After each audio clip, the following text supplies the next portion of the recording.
Welcome to this explainer. Today, we're diving straight into something radically unconventional. We are going to objectively unpack a philosophical text by an author named Xu Feng. The piece is called Follow Your Nature, and it presents a highly polarizing, completely fascinating view on authenticity, universal order, and what it actually means to be yourself. Let's get right into it.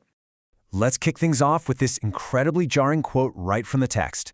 Nature is the greatest creator, the ancestral Buddha, Tathagata, and Allah, yet it is also Satan. Wow, right? It immediately sets the stage for a deeply controversial worldview. According to this text, nature isn't just sunshine and rainbows. It encompasses both the highest divine concepts and the absolute darkest demonic ones. It is the unfiltered source of literally everything.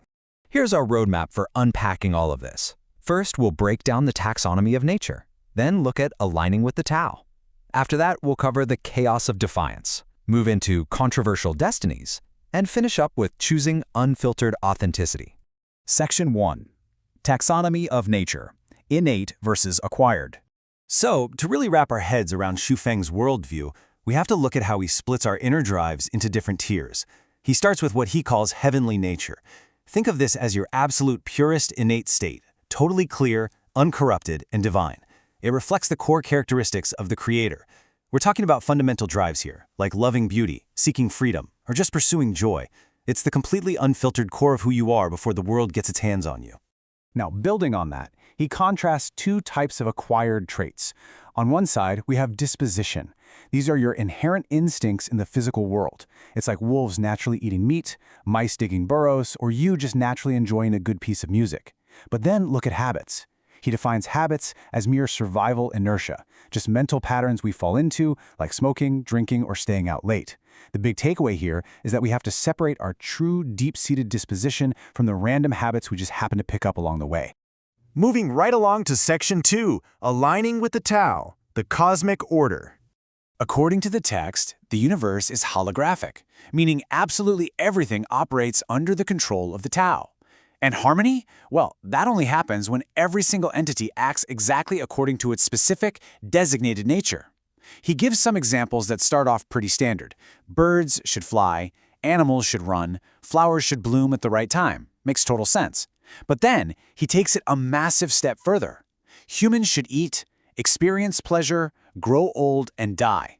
Buddhas should save people, and demons should harm people. Yes, according to Xu Feng, if a demon is harming people, it's just following its nature. It's doing exactly what it was designed to do to maintain the universal order. Which leads us to Section 3, the chaos of defiance, acting out of character. So what happens when you decide to go off script? Well, the author uses some really vivid juxtapositions to show how absurd this defiance is. Imagine you're meant to be an ox, but you absolutely insist on being a horse.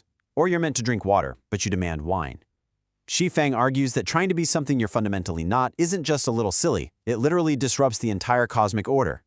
You're acting against your heavenly nature and actively degrading yourself.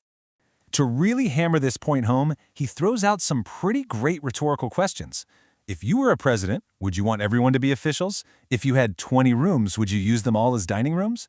Obviously, no way. The whole point is that the Creator purposely designed a huge variety of roles. The universe literally needs the dining room and the bedroom. It needs the ox and the horse. So the lesson here is, don't try to be anything other than what you were uniquely designed to be, no matter how unglamorous it might seem to you. All right, Section 4. Controversial Destinies Explained.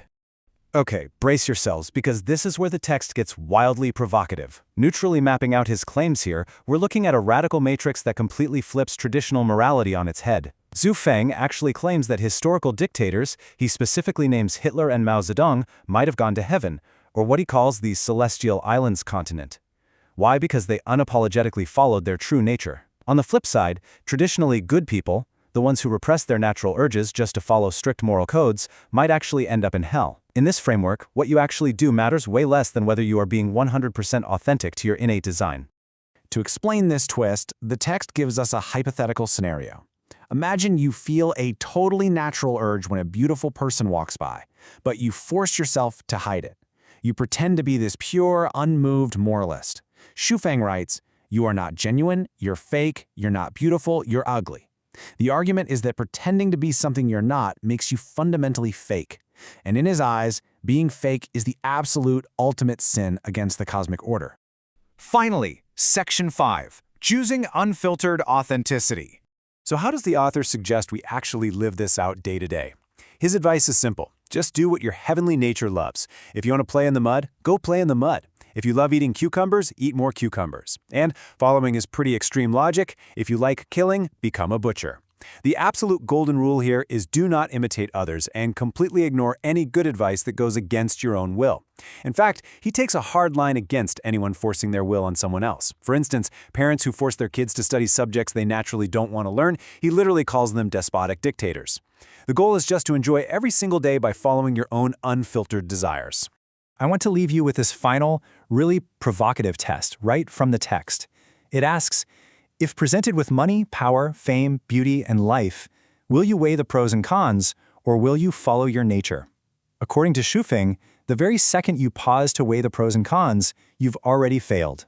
You've violated the core principle, because you let rational calculation and outside pressures override your gut instinct. So, I leave you with this to ponder. Could you actually strip away all of society's expectations, silence that calculating part of your brain, and choose your path based purely on unfiltered instinct? Thanks for joining me on this explainer, and keep questioning what it really means to be truly authentic.